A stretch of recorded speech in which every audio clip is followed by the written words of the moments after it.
అతను పుస్తకంలో 3/5వ వంతు చదివాడు. ఉస్నే కితాబ్ కా 3/5వాं Bagh పఢా. He read 3/5 of the book. మేము పనిలో 3/5వ వంతు పూర్తి చేశాము.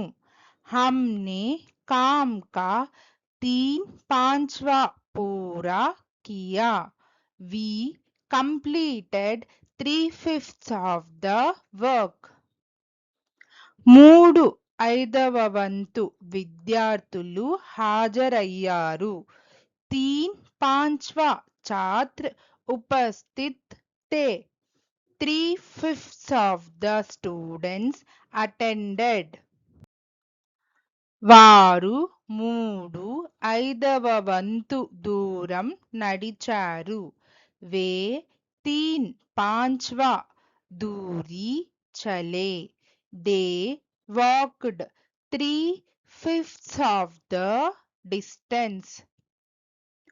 అతను 3/5వ వంతు సమయం చదివాడు. ఉస్నే 3/5వాं समय पढ़ाई की. He studied for 3/5 of the time. సరస్సులో 3/5వ వంతు నీరు ఉంది.